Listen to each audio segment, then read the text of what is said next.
વલસાડ જિલ્લાની પાલિકા વાપી જીઆઈડીસીમાં રાષ્ટ્રીય પ્રદૂષણના નિયંત્રણ દિવસની ઉજવણી સાયકલ રેલીને નીકળી હતી।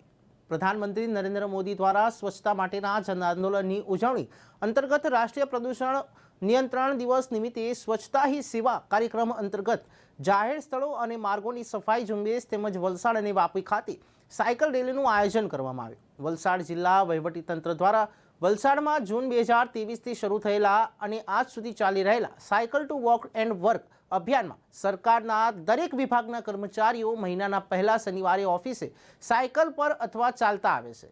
આના ભાગરૂપે આ ઇવેન્ટ પ્રદૂષણ નિયંત્રણ દિવસે યોજવામાં આવી હતી।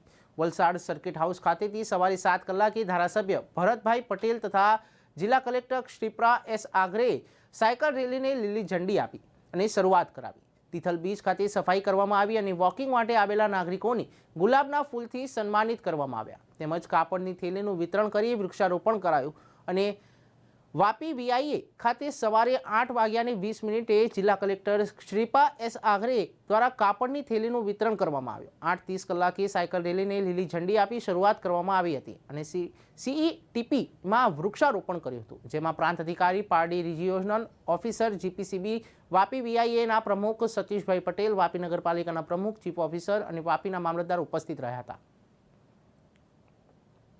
રાષ્ટ્રીય પ્રદૂષણ નિયંત્રણ દિવસના ઉપલક્ષમાં ઇન્ડસ્ટ્રી અને સિટીઝન આ બે લોકો કેવી રીતે એમાં સહાયભૂત થઈ શકે એના માટે આ જાગૃત કરવાનો એક નાનકડો પ્રયાસ છે।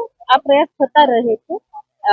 એમાં ઇન્ડસ્ટ્રીના અમારા મિત્રોએ વધારે સપોર્ટ કર્યો છે। સાયકલ રેલી હોય કે એ બધું એ તો બસ જાગૃતિના પગલાઓ હોય છે, પણ એના સાથે આપણે જ્યાં રહીએ છીએ ત્યાં આપણે માનવીય નિર્મિત જે કંઈ પ્રદૂષણ છે ઓછું કેવી રીતે કરી શકાય। ઇન્ડસ્ટ્રી એનું પોતાનું જીપીસીબીના સહાયમાં કામગીરી કરે છે, પણ નાગરિક તરીકે આપણે વાહનોનો વપરાશ ઓછો કરવો હોય કે એના સાથે પ્લાસ્ટિક, ધ્વનિ પ્રદૂષણ આ બધા ઉપર કેવી રીતે ફોકસ કરવું એના માટે નાનકડો પ્રયાસ